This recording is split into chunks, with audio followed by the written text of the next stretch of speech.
And welcome back to your own channel Reliance Education. आपके खुद के चैनल में आपका बहुत बहुत वेलकम है। और इस वीडियो में हम आप लोगों के साथ शेयर करेंगे बहुत इंपॉर्टेंट वोकैब्स, जो बहुत ही इंपॉर्टेंट इसलिए है क्योंकि ये कम्पिटिटिव एग्जाम्स में भी आते हैं, पूछे जाते हैं। क्योंकि अगर वोकैब्स जो भी वोकैबुलरी में दे रही हूँ उसमें अगर आपको मीनिंग्स विद मीनिंग्स दे रही हूँ, जिसमें इंग्लिश के साथ meaning, Hindi meaning and example तीनों दूंगी, जिससे कि एकदम क्लियर हो जाए आपका वो पर्टिकुलर वर्ड का मीनिंग। तो कॉम्पिटिटिव एग्जाम्स में अगर आपका सिनोनिम आया तो वो भी आप कर देंगे, एंटोनिम आया तो वो भी आप कर देंगे, because you know the meaning.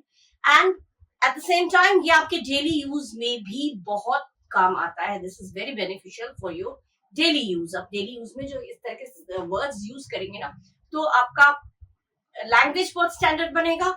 And even अगर आप बुक्स में अगर इस तरह के वर्ड्स आ रहे हैं, डिफिकल्ट वर्ड्स पैसेज में कभी कभी आते हैं लिखने, तो इस तरह के वर्ड्स अगर आप लोगों को मीनिंग मालूम है तो it would be very much beneficial for you, बहुत फायदेमंद है आपके। तो वही वोकैब्स जो बहुत इंपॉर्टेंट है वही मैं आपके साथ शेयर करूंगी। तो शुरू करें। फर्स्ट वोकैब हमारा जो है वो है एम्बिगुअस। एम्बिगुअस मतलब अनक्लियर, अस्पष्ट। अनक्लियर या हैविंग मल्टीपल मीनिंग्स, कुछ बातें ऐसी होती है जिसकी बहुत सारे अर्थ निकलते हैं।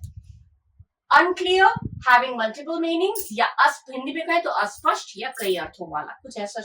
किसी का जवाब सुन के लगता है पता नहीं उसने बोला तो, लेकिन किस अर्थ से बोला, किस मीनिंग से बोला वो समझ में नहीं आया। उसका मीनिंग तो दो हो सकते हैं, तीन भी हो सकते हैं, ये भी हो सकता है, ये भी हो सकता है। कंफ्यूज हो जाते हैं, अनक्लियर रहता है, मीनिंग अस्पष्ट रहता है, तो उसको कहते हैं एम्बिगुअस। ठीक है, जैसे हमने सेंटेंस दिया, उसका जवाब अस्पष्ट था और सभी को भ्रमित कर गया। उसका जवाब अस्पष्ट था, सभी को भ्रमित कर गया, मैंने उसके जवाब से क्लियर कट पता नहीं चला वो क्या बोलना चाहती है। तो इसको इंग्लिश में बोलेंगे हर रिस्पॉन्स या हर reply was ambiguous and left everyone confused. ये उसने पता नहीं क्या बोला, वो कुछ बोल के तो गई लेकिन असली मीनिंग समझ में नहीं आया। इस नॉर्मल भाषा में यही बोलते हैं। अगर ऐसा बोलना है तो इंग्लिश में बोलेंगे हर रिस्पॉन्स या हर reply was ambiguous and left everyone confused. सबको भ्रमित करके चली गई, मतलब सबको भ्रम में डालकर चली गई। ठीक है, नेक्स्ट है कोजेंट। कोजेंट माने जस्ट क्लियर या लॉजिकल, एकदम साफ, स्पष्ट या युक्ति संगत, एकदम ठोस। जो भी बात उसने कही बिल्कुल, उसने जो भी प्रूफ दिया बिल्कुल ठोस सबूत था, जो सबूत दिया प्रूफ दिया बिल्कुल ठोस था। उसकी बात का उसने जो रीजन दिया, जो उसका कारण बताया बिल्कुल ठोस था। तो ये बिल्कुल, अगर एंटोनिम आया तो आप एम्बिगुअस का एंटोनिम कोजेंट लिख सकते हैं। ठीक है, बिकॉज कोजेंट का भी मतलब आपको मालूम है, एम्बिगुअस का भी मतलब मालूम है। कोजेंट मतलब होता है बिल्कुल क्लियर या लॉजिकल, जो युक्ति संगत है। उससे कोई कहते हैं लॉजिकल बात नहीं है, बिल्कुल लॉजिकल है, लॉजिक के अकॉर्डिंग सही है। तो ठोस, युक्ति संगत या स्पष्ट। जैसे सेंटेंस दिया, उसने अपनी बात के पक्ष में एक ठोस तर्क प्रस्तुत किया, एक सॉलिड तर्क, एक आर्ग्यूमेंट जो उसने प्रेजेंट किया। ठोस तर्क मैंने उसकी बात तो उसने कही, लेकिन उस बात को हमें क्यों मानना चाहिए, उसके पीछे एक ठोस वजह उसने मुझे, हम लोगों को दिया। तो ठोस वजह, ठोस तर्क प्रस्तुत किया। He made a cogent argument in favor of his words, of his statement, कुछ भी आप लिख, of his remarks, कोई टिप्पणी उसने करी तो उसके रिमार्क्स के बाद कोजेंट मतलब क्लियर कट, उसने उसका सबूत दिया या वजह बताई। ठीक है, उसने अपनी बात के पक्ष में ठोस तर्क प्रस्तुत किया, मैंने एक ठोस, एक सॉलिड आर्ग्यूमेंट, उसने सॉलिड रीजन उसने दिया। तो he made a cogent argument in favour of his words भी कह सकते हैं, ऑफ हिज स्टेटमेंट भी कह सकते हैं। नेक्स्ट है जक्सटापोज। ये बहुत इंपॉर्टेंट है, ये आ चुका है, कई बार आते हैं। और कोई भी ये ऐसा नहीं कि सीरियल में या CHSL में ऐसा कुछ नहीं है, हर एग्जाम में सेम ही होता है, ग्रामर लगभग सेम होता है, और ये कई एग्जाम्स में पूछे गए हैं। ठीक है, और ये जो वर्ड है वो बहुत ही स्टैंडर्ड सा, सुनने में भी अच्छा लगता है। अगर आप डेली यूज में भी यूज करेंगे तो it will sound very nice, बहुत अच्छा लगेगा सुनने में। Juxtapose means to place side by side, माने पास पास रखना, दो चीजों को पास पास रख के उसको कंपेयर करना, उसकी तुलना करना। ठीक है, दोनों चीजों को निकट रखना, एकदम क्लोज रखना, और उसके बाद उसका कंपेयर करना, दोनों चीजों को साइड बाय साइड रखना। तो एग्जाम्पल, जैसे कलाकार ने अपनी पेंटिंग में आधुनिक और पारंपरिक शैली को एक साथ रखकर तुलना की। एक साथ रखकर तुलना किया मतलब एक साथ रखकर तुलना करना, मतलब अपनी आधुनिक और पारंपरिक शैलियों को एक साथ रखकर तुलना की।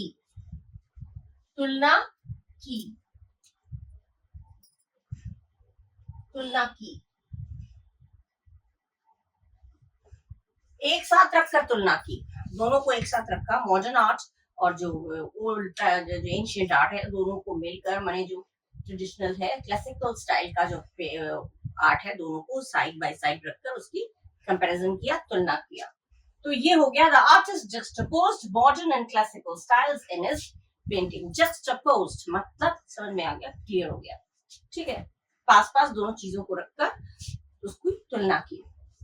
नेक्स्ट है यूबिक्विशियस, ये भी यूज होता है, खूब यूज होता है यूबिक्विशियस, बुक्स में आमतौर पर पढ़ने में आता है। दिस ये चीज या इस तरह के स्पेशीज यूबिक्विशियस होते हैं, इस तरह के जानवर यूबिक्विशियस होते हैं। ये चीज यूबिक्विशियस मतलब ये हर जगह, दीज आर फाउंड एवरीवेयर, ठीक है, ये हर जगह प्राप्त होते हैं।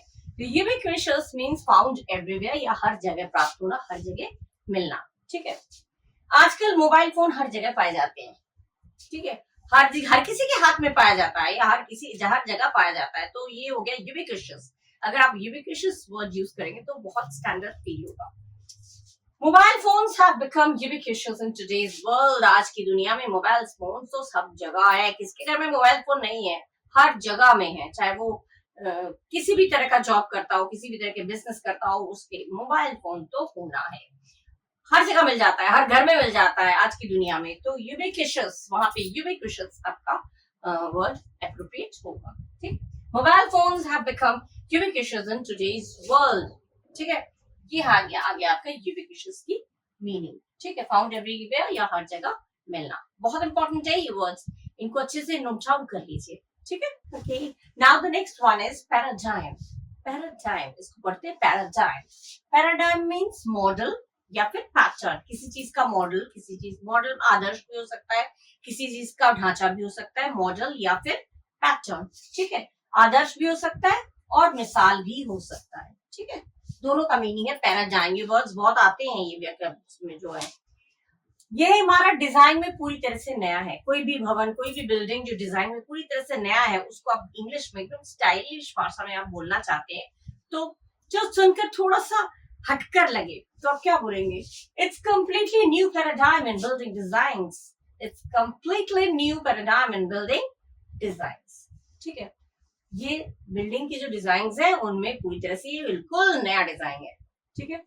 नेक्स्ट है एलोक्वेंट। एलोक्वेंट मेरी फ्लुएंट, इंप्रेसिव, प्रभावशाली, बहुत एकदम स्पष्ट, बहुत ही प्रभावशाली, बहुत ही इन्फ्लुएंसिव, ठीक है, जिससे उसका भाषण प्रभावशाली था, जिससे सभी श्रोता प्रभावित हो गए। सारे ऑडियंस में उसने इतना बढ़िया स्पीच दिया, इतना प्रभावशाली भाषण दिया कि सारे ऑडियंस जो है, श्रोतागण जो है, बिल्कुल भावुक हो गए या इम्प्रेस्ड हो गए, प्रभावित हो गए।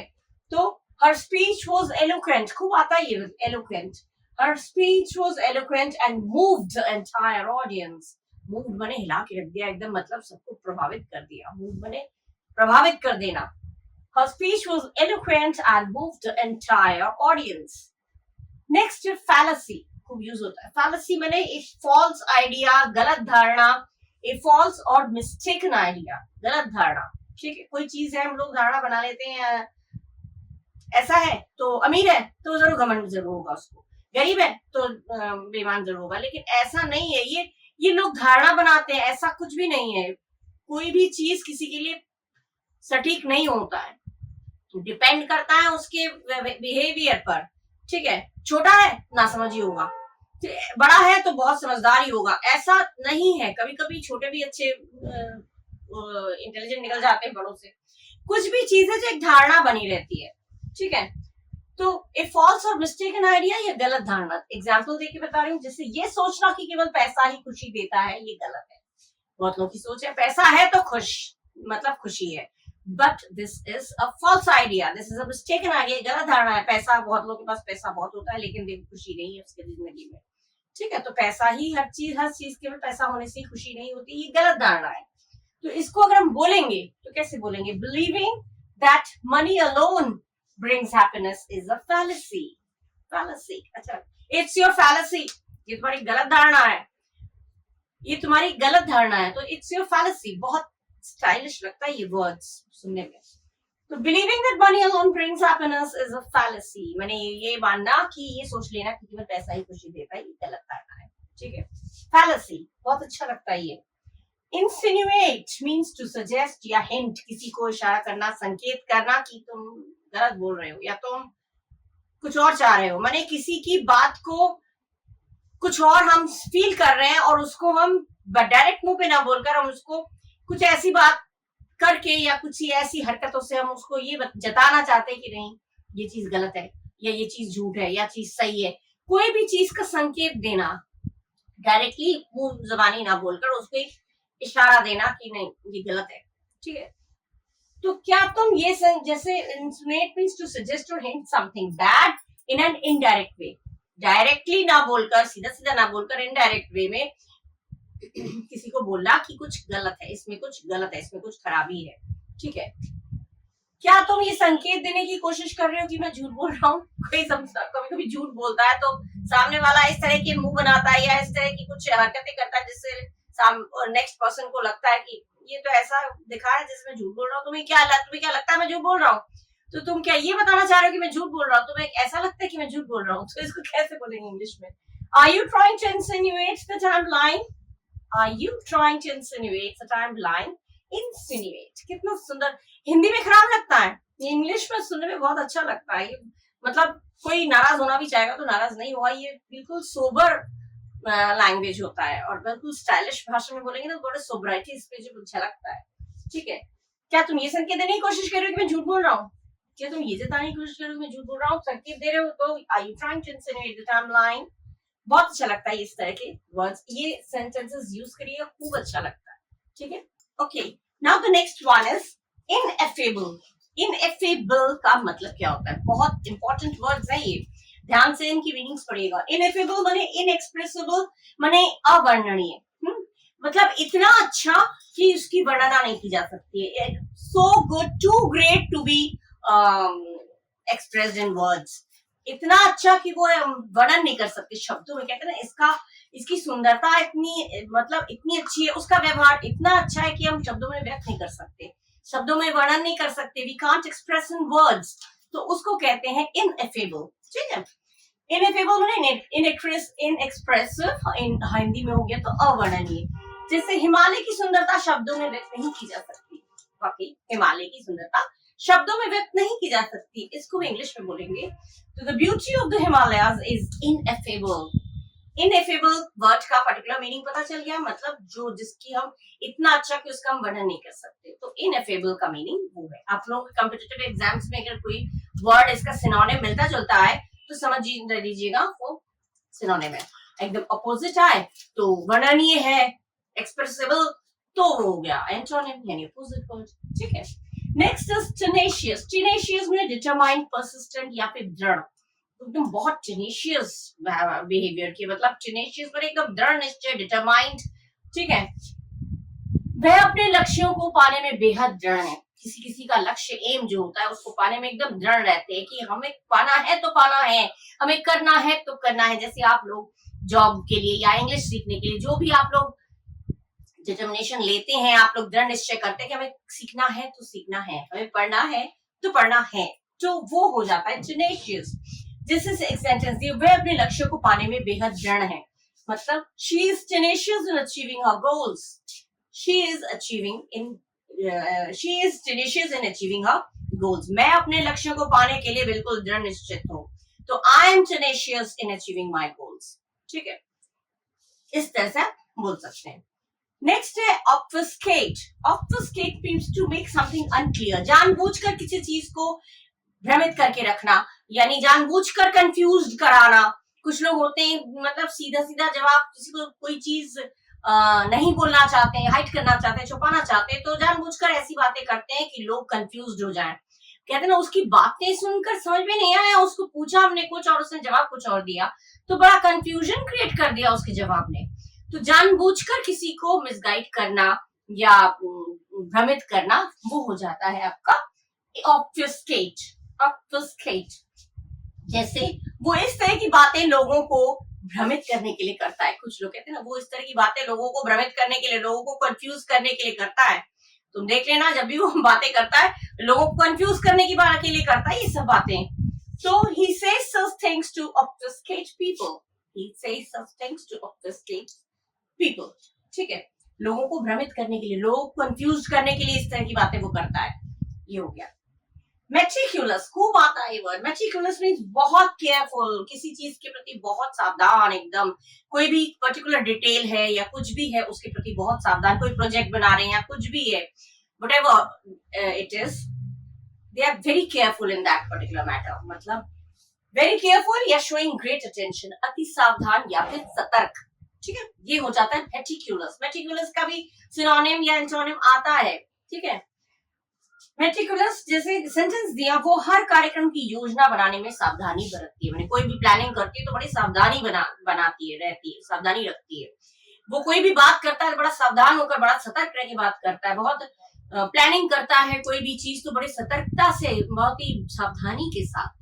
तो वो हो जाएगा मेटिकुलसली, हो जाएगा सावधानी के साथ, तो मेटिकुलसली। पर्टिकुलर वर्ड मेटिकुलस माने बहुत केयरफुल। ठीक है, वो तो she is meticulous in planning every event.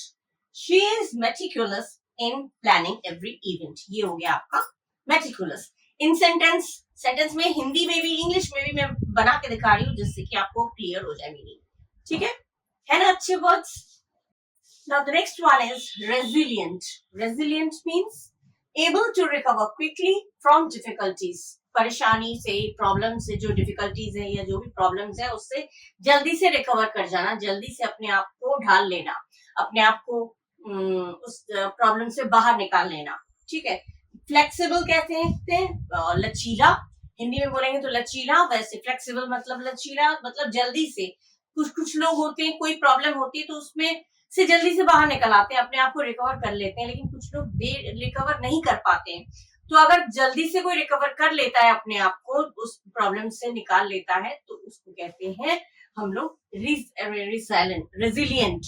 ठीक है, रेजिलियंट का सेंटेंस में दे रही हूँ। जैसे तनावपूर्ण समय में बच्चे अक्सर वयस्कों की तुलना में अधिक लचीले होते हैं।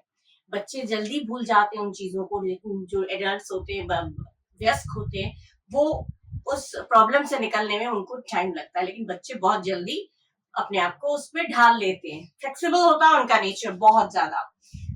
Children are often more resilient than adults during the tough times या during the stressful times. जो तनावपूर्ण समय है या स्ट्रेसफुल समय बोलिए या फिर टफ टाइम बोलिए, टफ टाइम्स में चिल्ड्रन ज्यादा रेजिलियंट होते हैं एडल्ट्स की तुलना में। सिंपल लैंग्वेज में बोले, बच्चे ज्यादा रेजिलियंट होते हैं, उसका नेचर बहुत रेजिलियंट है। रेजिलियंट बने प्रॉब्लम से बहुत जल्दी अपने आप को, फ्लेक्सिबल है, लचीला है, चेंज कर लेता है, अपने आप को ढाल लेता है। ठीक है, निकल आता है प्रॉब्लम से। उसके बाद है inevitable. Inevitable means certain to happen, होना निश्चित है, जो होगा ही होगा, जिसका टलना मुश्किल है, जो टाला नहीं जा सकता, वो हो जाता है इनएविटेबल। ठीक है, मृत्यु जीवन का अनिवार्य हिस्सा है। Death is an inevitable part, death is an inevitable part of life. मौत जो है वो लाइफ का एक इनएविटेबल पार्ट है, जिसको हम टाल नहीं सकते, जो अनिवार्य है। ठीक है, एलिविएट। एलिविएट माने to make pain less severe. Pain ही है जो या प्रॉब्लम है उसको कम करना, उसको हल्का कर देना। लेस सीवियर माने कम कर देना, हल्का कर देना, दर्द से राहत दिलाना। ठीक है, कुछ भी कह सकते हैं, हिंदी में होगा तो दर्द से राहत दिलाना, और नहीं तो पेन या प्रॉब्लम उसको कम, हल्का कर देना। किसी के दर्द को, शरीर का दर्द हो, किस तरह का दर्द हो, कोई प्रॉब्लम हो, उसको हल्का कर देना, उस पेन को लेस कर देना, लेस सीवियर कर देना, उसे कहते हैं एलिविएट। ठीक है, यह दवा आपके सिर दर्द को कम करने में मदद करेगी। यह दवा आपके कभी कभी बोलचाल में भी आता है। ये चीज जो मैं पढ़ा रही हूँ एलिविएट, ये कॉम्पिटिटिव एग्जाम्स में भी पूछे जा सकते हैं सिनोनिम एंड टर्म के रूप में, और ये आपके बोलचाल में भी आप ये बोल सकते हैं, ये दवा ले लो, ये इससे तुम्हें बहुत राहत मिलेगी, बोलते हैं ना, ये वाला मेडिसिन ले लो, इससे तुम्हें बहुत आराम मिलेगा, बोलचाल में भी बोलते हैं। तो एलिविएट वहां पे करेक्ट यूज होगा। ये दवा आपके सिर दर्द को कम करने में मदद करेगी। तो this medicine will help alleviate your headache. ठीक है, this medicine will help alleviate your headache. Ostentatious. Ostentatious माने शोई, दिखावटी, फ्लैम्बॉयंट। हाँ, फ्लैम्बॉयंट भी आता है। अगर सिनोनिम आया, ऑस्टेंटेशियस आया, ऑस्टेंटेशियस के साथ आपका फ्लैम्बॉयंट अगर सिनोनिम पूछा गया है और फ्लैम्बॉयंट उसमें है, तो फ्लैम्बॉयंट का टिक कर सकते हैं, because you know the meaning. ठीक है, ऑस्टेंटेशियस माने दिखावटी, आडंबरपूर्ण। ठीक है, जो शोई, ठीक है, जिसमें दिखावटीपन ज्यादा रहता है, वो होता है फ्लैम्बॉयंट या फिर ऑस्टेंटेशियस। ठीक है, उसने पार्टी में एक दिखावटी सोने की चेन पहनी थी, बोलचाल में भी कोई बोलते हैं वो दिखावटी पहनी थी सोने की, वो असली सोने की नहीं थी, दिखावटी सोने की चेन थी वो। तो he wore an ostentatious gold chain at the party. He wore an ostentatious gold chain at the party. बोल सकते हैं अरे वो असली सोने का थोड़ी था, वो तो दिखावटी था, सोने का नकली था या दिखावटी था, दिखा देख के लग रहा था सोने का, लेकिन सोने की नहीं थी। तो यहाँ पे हम ostentatious यूज कर सकते हैं। ठीक है, करेक्ट मीनिंग आपको मालूम होना चाहिए, should know the correct meaning of the particular word, whatever the words. ठीक है, अच्छे हैं ये words. Now next is conundrum. Conundrum means a confusing and difficult problem.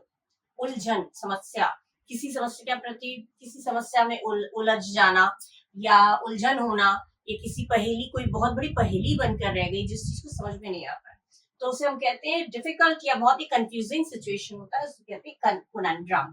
ठीक है, जैसे सेंटेंस दिया, मेरे लिए इस पहेली का जवाब देना मुश्किल नहीं है। मेरे लिए इस पहेली का जवाब देना या इस समस्या का समाधान करना कोई मुश्किल नहीं है। So it's not a conundrum for me to answer this question. It's not conundrum for me. Yeah, it's not my conundrum. ये भी कह सकते हैं to answer this question. ठीक है, ये हो गया। कितना स्टाइलिश लगता है, इस तरह के वर्ड्स बहुत आते हैं, यूज करेंगे डेली लाइफ में तो बहुत ज्यादा आपका लैंग्वेज भी स्टैंडर्ड बन जाएगा। नेक्स्ट है प्रिकेरियस। प्रिकेरियस माने नॉट सेफ और सर्टेन, मतलब जिस चीज का कोई निश्चितता नहीं है, कोई सुरक्षित नहीं है, असुरक्षित है या डेंजरस है, कोई प्लानिंग कर रहे हैं या कोई ऐसी डिसीजन ले रहे हैं जो सेफ नहीं होगा, जो सुरक्षित नहीं होगा, जो डेंजरस होगा, खतरनाक होगा, उसे हम कहेंगे प्रिकेरियस। मैं एक अस्थिर वित्तीय स्थिति में हूँ। मैं एक अस्थिर वित्तीय माने जो मैं अस्थिर माने एकदम डामाडोल, मेरी जो वित्तीय स्थिति है, मेरी जो फाइनेंशियल सिचुएशन है वो डामाडोल है, ठीक नहीं है मेरी। हिंदी में बहुत खराब लगता है सुनने में, मेरी पैसों की प्रॉब्लम चल रही है, पैसों में मतलब मेरे डामाडोल चल रहा हूँ मैं एकदम पैसों के मामले में, ये ना कह के आप कह सकते हैं I am in a precarious financial situation. I am in a precarious financial situation, बहुत अच्छा लगता है। इस तरह से इंग्लिश में अगर बोलेंगे तो वो इट वोंट साउंड बैड, बहुत खराब नहीं लगेगा लिखना, मेरी फाइनेंशियल कंडीशन थोड़ा प्रिकेरियस है। तो प्रिकेरियस मतलब ही थोड़ा अस्थिर है, मतलब स्टेबल नहीं है, अनस्टेबल है बिल्कुल मेरा जो फाइनेंशियल पोजीशन है, सिचुएशन है, स्थिति है। तो इस तरह से अगर बोलेंगे तो बोलने में भी अच्छा लगेगा, बोलचाल के लिए भी यूजेबल है, और ये वर्ड्स में भी आते हैं कॉम्पिटिटिव एग्जाम्स में, दोनों डबल फायदा आपका होगा। ठीक है, तो प्रिकेरियस हो गया अस्थिर वित्तीय स्थिति जो माने, या फिर प्रिकेरियस माने असुरक्षित, डेंजरस। ठीक है, नेक्स्ट है ephemeral. Ephemeral lasting for a very short time, बहुत कम समय के लिए रहना, क्षणिक, क्षण भर के लिए रहना। सोशल मीडिया की दुनिया में प्रसिद्धि क्षणिक हो सकती है, राइट। सोशल मीडिया में कोई भी अगर फेमस बनता है तो वो कुछ पल के लिए होता है, जैसे ही उसने काम करना बंद कर दिया या कुछ अपलोड करना बंद कर दिया, वो फिर वो उसकी प्रसिद्धि जो कहाँ चली जाती है।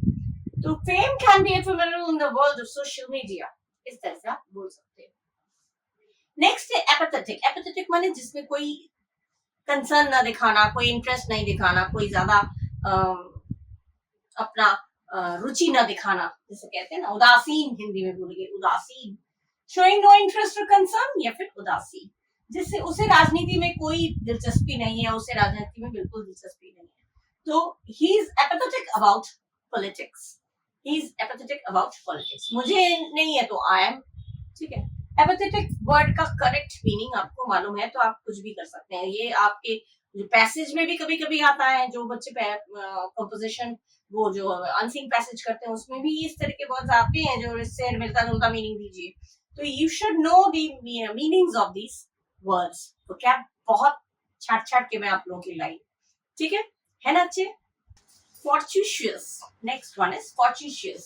fortuitous मतलब हैपनिंग बाय चांस, जो आकस्मिक, जो अचानक कोई चीज घट जाता है तो हम कहते हैं fortuitous।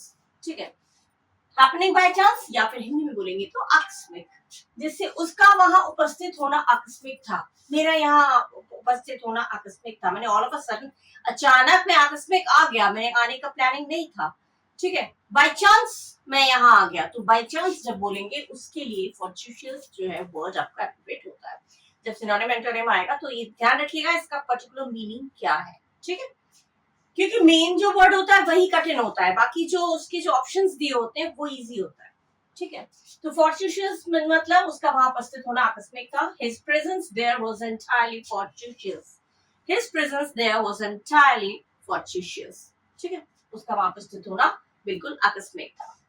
Next is vindicate. Vindicate means to clear someone of blame और सस्पिशन, निर्दोष साबित करना। किसी को बिल्कुल निर्दोष साबित करना, इनोसेंट साबित करना, उसे कहते हैं विंडिकेट। एक वर्ड में कहेंगे तो विंडिकेट, ठीक है। जैसे नया सबूत उसे दोषमुक्त करेगा। नया जो प्रूफ है, नई जो सबूत है वो उसको पूरी तरह से दोषमुक्त कर देगा या दोषमुक्त करेगा। तो इसको मैं इंग्लिश में कैसे बोलेंगे? The new evidence would vindicate her. The new evidence would vindicate her. ये नया सबूत जो मुझे निर्दोष साबित करेगा, तो the new evidence would vindicate me, ठीक है। तुम्हें हो गया तो यू। फिर विंडिकेट एक्चुअल मीनिंग हो गया दोष से मुक्त करना, ब्लेम से बिल्कुल हटा देना, इनोसेंट प्रूफ करना, ठीक है। तो ये हो गया आपका vindicate. Next is belligerent. Belligerent means hostile and aggressive, यानी शत्रुतापूर्ण, युद्धकारी, एकदम शत्रुता से भरा। बेलिग्रेंट, बेलिग्रेंट उसका बिहेवियर बहुत बेलिग्रेंट है। बेलिग्रेंट माने एकदम दुश्मनी से भरपूर है, युद्धतापूर्ण है, ठीक है। तो बेलिग्रेंट इंग्लिश में होस्टाइल या एग्रेसिव, या हिंदी में होगा तो शत्रुतापूर्ण या युद्धकारी। जैसे सेंटेंस दिया, उसकी आक्रामक आवाज ने बहस को और बढ़ा दिया। उसकी एग्रेसिव, इतनी गुस्से में, जो इतनी बुरी तरह से वो चिल्ला रहा था, इतनी तेज वो एग्रेसिव माने क्या होता है? एकदम गुस्से में, तेज में चिल्लाना, एकदम क्रोधित हो जाना। ये चीजें सब मिलती जुलती हैं। उसकी आक्रामक आवाज, एग्रेसिव जो साउंड वो कर रहा था, उससे बिल्कुल बहस को और बढ़ा दिया। कोई बहस होती रहती है और कोई बीच में से बड़ी तेजी से बोल दे तो वो क्या होता है, वो बहस और बढ़ जाती है। तो कभी किसी को बोला हम लोगों की बातचीत चल रही, तुम्हारी बेलिग्रेंट, बेलिग्रेंट वहां पे आ जाएगा। तुम्हारी बेलिग्रेंट साउंड ने मेरे को हमारी बहस को और बढ़ा दिया। तो his belligerent tone escalated the argument. Escalate माने बढ़ाना, आर्गुमेंट माने बहस, ठीक है। उसकी आक्रामक आवाज ने बहस को और बढ़ा दिया, मतलब his belligerent tone escalated the argument. दो दोनों में बहस होती है तो तीसरे को नहीं करना चाहिए। तीसरा अगर शांति बनाने के लिए करे तो ठीक है, लेकिन अगर और तेज वो चिल्लाए तो वो बहस बढ़ जाती है। तो वहां पे बेलिग्रेंट जो है आपका करेक्ट वर्ड है। बहुत अच्छा लगता है, स्टाइलिश वे में आप ये सारे वर्ड्स यूज करेंगे तो सुनने में बहुत अच्छा लगता है। कॉमन हिंदी या नॉर्मल इंग्लिश अगर वर्ड्स यूज करेंगे तो उसमें बड़ा ऑकवर्ड लगता है, बड़ा खराब लगता है, सुनने में भी खराब लगता है, ठीक है। Next is ambivalent. Ambivalent means having mixed feelings या अनसर्टेन या अस्पष्ट भावनाएं, जिसमें करूं या ना करूं, जाऊं या ना जाऊं, दुविधा में रहते हैं। तो वो चीज होती है आपका ambivalent, having mixed feelings. Mixed feelings मतलब क्या? एक मन कह रहा है कर दूं, एक मन कह रहा है ना करूं, एक मन कह रहा है कि मैं जाऊं, एक मन कह रहा है नहीं जाऊं। मतलब एक तरफ फीलिंग ऐसी आती कि मुझे जाना चाहिए, एक मन फीलिंग आती है एक तरफ की नहीं मुझे नहीं जाना चाहिए। दो तरह की जो मिक्स फीलिंग्स होती है, जिसमें फीलिंग्स अस्पष्ट होती है, अनसर्टेन होती है, उसको हम कहते हैं एम्बिवेलेंट। अच्छा वर्ड है, खूब यूज होता है। नए शहर में जाने को लेकर मैं दुविधा में हूँ। कहीं नए शहर में आपको जाना है, नया काम करना है, नया प्रोजेक्ट स्टार्ट करना है, नई बिजनेस स्टार्ट करना है। तो नए बिजनेस को स्टार्ट करने में मैं दुविधा में हूँ, मैं करूं या ना करूं, प्रॉफिट होगा या नहीं होगा, करूं कि ना करूं, जाऊं या ना जाऊं। ये जो है ये हो जाता है एम्बिवेलेंट। नए शहर में जाने को लेकर मैं दुविधा में हूँ, तो I feel ambivalent about moving to a new city, ठीक है। आई फील, महसूस कर रहा हूँ, बड़ा कंफ्यूज्ड महसूस कर रहा हूँ। I feel ambivalent about moving to a new city. ये हो गया आपका एम्बिवेलेंट। बहुत अच्छे वर्ड्स हैं, इन वर्ड्स को यूज डेली लाइफ में भी कर सकते हैं और कॉम्पिटिटिव एग्जाम्स में तो पूछे ही जाते हैं, ठीक है ना। Now the next one is exacerbate। exacerbate माने exacerbate बहुत अच्छा वर्ड है। exacerbate means to make problem or situation bad। किसी प्रॉब्लम को, किसी सिचुएशन, किसी परिस्थिति को और बदतर कर देना, उसे कहते हैं exacerbate। उसकी रूखी टिप्पणियों ने तनाव को और बढ़ा दिया, किसी काम को बिगाड़ देना, मैंने एक तो पहले ही बिगड़ा हुआ था, तुमने इसका और बिगाड़ दिया, तो एग्जैसर्बेट, यू अगर कर दिया पास्ट टेंस में तो बेटेड हो जाएगा, ठीक है। तुमने तो एक तो पहले काम बिगड़ा था तुमने और बिगाड़ दिया, तो एग्जैसर्बेटेड, एग्जैसर्बेटेड। उसकी रूखी टिप्पणियों ने तनाव को और बढ़ा दिया। His rude comments only exacerbated the tension. His rude comments only exacerbated the tension. The tension को और बढ़ा दिया उसके rude comments ने, ठीक है। कोई परिस्थिति और खराब कर देना, पहले ही बिगड़ा हुआ उसको और बिगाड़ देना, तो इसको बोलेंगे exacerbate. Next is imminent. Imminent means which is likely to happen, जो होगा, बहुत जल्द होगा, होना ही है, जिसको होना ही है। Likely to happen soon या likely to occur soon, about to happen, या फिर निकटस्थ। निकटस्थ माने बहुत ही करीब है, बस होना ही होने वाला है। अब तुम जो बात कर रहे हो पापा इस तरह की बात से, अब पापा नाराज होने वाले हैं, और मम्मी तो तुम पिटने वाले हो, तो जो बहुत जल्दी होगा ही होगा। आप तुम जो हरकत कर रहे हो जरूर पिटोगे, तुम देख लेना, मतलब होगा ही होगा, जरूर होगा, तो उसको हम कहेंगे इमिनेंट। जैसे तूफान आने वाला है इसलिए घर के अंदर रहो, तूफान के ऊपर दे दिया, तूफान आने वाला है इसलिए घर के अंदर रहो, तो a storm is imminent, so stay indoors. A storm is imminent, so stay indoors, इसलिए घर के अंदर रहो, ये आप कह सकते हैं इमिनेंट। इमिनेंट एमिनेंट में बहुत कंफ्यूज होते हैं बच्चे, तो इमिनेंट ध्यान रखिएगा, आता खूब है, ठीक है। एमिनेंट बने हो गया फेमस, ई आ गया तो ये फेमस होता है एमिनेंट, और इमिनेंट बने हो गया जो होने वाला है, ठीक है। ऑब्लिवियस, ऑब्लिवियस माने भुलक्कड़ भी हो सकता है, या फिर अनअवेयर और unconscious of what is happening, बेखबर रहना, क्या हो रहा है उसके बारे में बेखबर रहना, खबर ना होना, अनभिज्ञ रहना, ठीक है, तो वो हो जाता है। अनअवेयर माने अवेयरनेस ना होना, जागरूकता ना होना, या unconscious of what is happening, जो घट रहा है उसको उससे बेखबर रहना, क्या हो रहा है क्या नहीं हो रहा है, या फिर भुलक्कड़, भूल गए, अभी कुछ कर रहे थे भूल गए, तो ये भुलक्कड़पन, या क्या हो रहा है क्या नहीं हो रहा है कुछ उससे बेखबर है, तो उसको कहेंगे ऑब्लिवियस। मैं अपने आसपास के शोर से अनजान था, ठीक है, अनजान था, बेखबर था, और आसपास क्या चल रहा है उस बात का उसे खबर ही नहीं है, तो ही इज ऑब्लिवियस। या था हो गया तो वॉज, ठीक है, he was oblivious to the noise around him, आसपास जो शोर था उससे वो बिल्कुल बेखबर था, अनजान था। He was oblivious to the noise around him, ठीक है।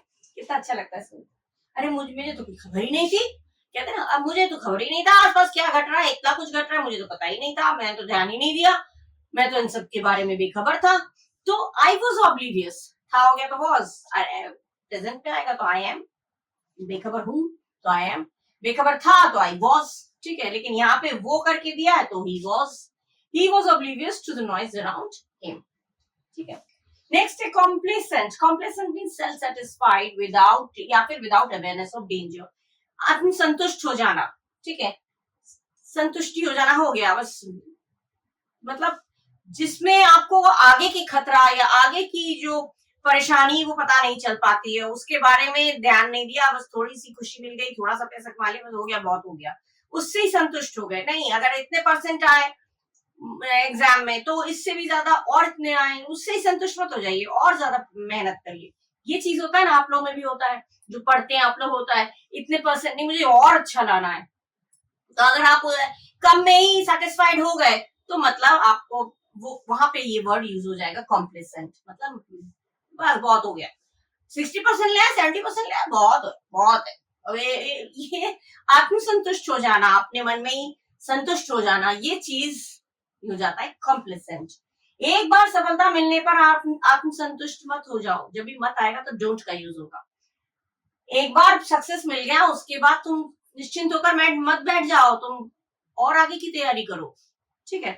तो don't become complacent after one success, एक सफलता मिलने के बाद तुम कॉम्प्लेसेंट मत बन जाओ, कॉम्प्लेसेंट बने आत्मसंतुष्ट मत हो जाओ, सेटिस्फाइड होके बैठ मत जाओ, ठीक है। आगे और कंपटीशन आ सकती है, पता नहीं इसमें तुम्हें जॉब मिलेगा या नहीं मिलेगा, तुम मिलेगा, तुम और तरक्की करो और कोशिश करो, तो अगर आप संतुष्ट हो गए तो वो कॉम्प्लेसेंट, ठीक है। Don't become complacent after one success, ठीक है, एक सफलता मिल गई इसमें बस संतुष्ट मत रहो, उसमें और बहुत कुछ करना है, ठीक है, तो वहां हो जाता है कॉम्प्लेसेंट। बहुत अच्छा वर्ड है ये, ठीक है, ये सब आते हैं कंपटीशन में, और बोलचाल में तो आपका स्टैंडर्ड बन ही जाता है, ठीक है। Now the next one is substantiate. Substantiate मतलब क्या होता है, to provide evidence to prove something, किसी चीज को साबित करने के लिए एविडेंस यानी प्रमाण प्रेजेंट करना, देना, या फिर हिंदी में बोलेंगे तो सिद्ध करना। ठीक है, खूब आता है सब्सटेंशिएट। वे अपने दावों को तथ्यों में साबित नहीं कर सकी, या तुमने जो अपना दावा किया था, क्लेम किया था, उसे फैक्ट में तुम उसको साबित नहीं कर पाए। अपनी बात जो दावा कर रहे थे वो तुम साबित नहीं कर पाए। बोलते हैं ना, बहुत लोग बोलते हैं, ये चीजें आम भाषा में आता है। वे अपने दावों को तथ्यों में साबित नहीं कर सकी। She could not substantiate her claims with facts. She could not substantiate her claims with fact. ठीक है, substantiate करना, अपने दावों को, तुमने जो दावे किए ना उसको प्रूव करके दिखाओ। तो substantiate your claims. Come on, substantiate your claims. अपने दावे, तुमने जो बड़े बड़े दावे किए उसको प्रूव करके दिखाओ। बोलते ना, बहुत बड़े बड़े दावे किए थे, अब करो साबित। तो you substantiate your claims. Come on, substantiate your claims. अपने दावों को साबित करो, सिद्ध करो। ठीक है, ये हो जाता है बोलचाल में यूज। और अगर वैसे कंपटीशन में अगर पूछा जाए तो वो आपको सिनोनिम एंटोनिम अकॉर्डिंग, क्योंकि मीनिंग मालूम है तो आप कर लेंगे चूज। ठीक है, she could not substantiate her claims with facts. Next है condescending. Condescending means showing an attitude of superiority. अपने आप को superior, अपने आप को superior साबित करना, दूसरों को नीचा दिखाना, दूसरों को नीचा ऐसा जताना कि दूसरे लोग नीचा, दूसरे लोग आपसे इंफीरियर है, अपने आप को ज्यादा सुपीरियर, अपने आप को ज्यादा अच्छा समझना, ये हो जाता है condescending. ये एटीट्यूड दिखाना, मैं तो सबसे अच्छा हूँ, मैं मेरे जैसा कोई है ही नहीं, ये जो एटीट्यूड दिखाते हैं ना, बड़ा कंडेसेंडिंग बिहेवियर है। किसी के बारे में, और किसी के बारे में आपको बोलना है कि कैसा लगा उसका व्यवहार, समवट कंडेसेंडिंग, थोड़ा बहुत कंडेसेंडिंग, बस दो वर्ड आप समवट कंडेसेंडिंग अगर आपने कह दिया, कुछ कुछ कंडेसेंडिंग मतलब अपने आप को ज्यादा ही सुपीरियर दिखाता है, अपने आप को ज्यादा, कुछ लोग होते हैं अपने आप को ज्यादा, मैं अच्छा हूँ, मेरे जैसा तो यही नहीं, मैं सबसे बेटर बेस्ट हूँ, मैं सबसे बेस्ट हूँ। तो ये चीजें जो लोग एटीट्यूड जिस तरह का शो करते हैं तो उसे कहते हैं कंडेसेंडिंग। ठीक है, उसकी घमंडी लहजा सभी को चिढ़ा गया। किसी किसी का घमंडी लहजा होता है कि एटीट्यूड होता है, बहुत एटीट्यूड में बहुत घमंड झलकता है, तो उसको कहेंगे कंडेसेंडिंग। उसका घमंडी लहजा सभी को चिढ़ा गया। His condescending tone irritated everyone. सबको इरिटेट कर गया, सब लोग चिढ़ गए, ऐसा घमंड दिखा रहा था कि सब लोग उससे चिढ़ गए। तो his condescending tone irritated everyone. Next is lucrative. Lucrative is profitable, लाभप्रद, in which you can earn a lot of money, जिसमें आप बहुत सारा इकोनॉमिकल हो, बहुत पैसा कमाने वाला हो, लाभप्रद हो, प्रॉफिटेबल हो, उसको कहते हैं हम lucrative. ठीक है, उसे तकनीकी क्षेत्र में एक लाभदायक नौकरी मिली, तकनीकी क्षेत्र में, टेक्निकल फील्ड में उसको बहुत ऐसा जॉब मिला जिसमें बहुत फायदे ही फायदे हैं, प्रॉफिट है, लाभप्रद है। तो इसको अगर इंग्लिश में बोलेंगे तो कैसे बोलेंगे? He found a lucrative job in technical industry. ठीक है, टेक्नोलॉजी में, टेक्नोलॉजिकल इंडस्ट्री, टेक्निकल इंडस्ट्री जो भी बोले, उसमें उसको तकनीकी क्षेत्र में, फील्ड में उसको लुक्रेटिव जॉब मिला, मींस बहुत ही प्रॉफिटेबल, बहुत ही लाभप्रद, ये लाभदायक जॉब मिला, नौकरी मिली। Next is pertinent. Pertinent means relevant. Relevant मतलब हो गया संबंधित, तुम जो बात कर रहे हो उससे, it's not pertinent to the topic, तुम जो बात कर रहे हो तो टॉपिक से रिलेटेड ही नहीं है, तुम तो एकदम टॉपिक से हटकर बात कर रहे हो। बहुत लोग बहस करते थे, कहते रहो बात किसकी हो रही है, तुम टॉपिक से हट रहे हो, तुम बिल्कुल रेलेवेंट बात नहीं कर रहे हो, तुम एकदम टॉपिक से हटके बात कर रहे हो। तो ये हो गया पर्टिनेंट, जब टॉपिक से हटकर, तो not pertinent, you are not pertinent to the topic, तुम टॉपिक से हटकर बात कर रहे हो, टॉपिक से रिलेटेड नहीं है तुम्हारी ये बात। ठीक है, तो पर्टिनेंट मींस रेलेवेंट, या फिर हिंदी में बोलेंगे तो संबंधित। आपका सवाल विषय से संबंधित नहीं है, your question is not pertinent to the topic, your question is not pertinent to the topic. ठीक है, इस तरह के बहुत सारे ऐसे वर्ड्स होते हैं जो मैं जितना बोलूं उतना कम है, इतने अच्छे लगते हैं ये सारे सेंटेंसेस, बोलने वाले को भी अच्छा लगता है, सुनने वाले को भी अच्छा लगता है, और बड़ा आपका लैंग्वेज बहुत स्टैंडर्ड बन जाता है। और कॉम्पिटिटिव एग्जाम्स के लिए जो लोग प्रिपरेशन ले रहे हैं, जो एस्पिरेंट्स, उनके लिए भी it is very beneficial for them also. So अभी यहाँ पे मैं बहुत सारे मैंने करा दिए, अब नेक्स्ट वीडियो में कुछ और मैं वोकैब्स ऐसे लाऊंगी, और इनका आप लोग अच्छे से प्रिपरेशन लीजिए, इसको पढ़िए, नोट डाउन कर लीजिए, क्योंकि because these words are very important, right. बहुत बेनिफिशियल है, बहुत इंपॉर्टेंट है और ये आपके बहुत काम आएगा। बोलचाल डबल पर्पस के लिए आपके बोलचाल में भी आपका स्टैंडर्ड बनेगा अगर इन वर्ड्स यूज करेंगे, और जो लोग कॉम्पिटिटिव एग्जाम्स की तैयारी कर रहे हैं उनके लिए तो ऑब्वियसली इंपॉर्टेंट है ही ये। ठीक है, तो अगर आप लोगों को, अब मैं यहाँ पे खत्म कर रही हूँ, आप लोगों को अगर ये वीडियो अच्छा लगा तो please do like and subscribe if you have not subscribe. अगर आपने सब्सक्राइब नहीं किया तो प्लीज सब्सक्राइब करिएगा मेरे मोटिवेशन के लिए, और don't forget to press the bell icon so that upcoming videos may reach to you as soon as possible। जैसे ही मैं अपलोड करूँ आपके पास वो वीडियो पहुंच जाए। तो पढ़िएगा और स्वस्थ रहिएगा, संभल के रहिएगा। Thank you.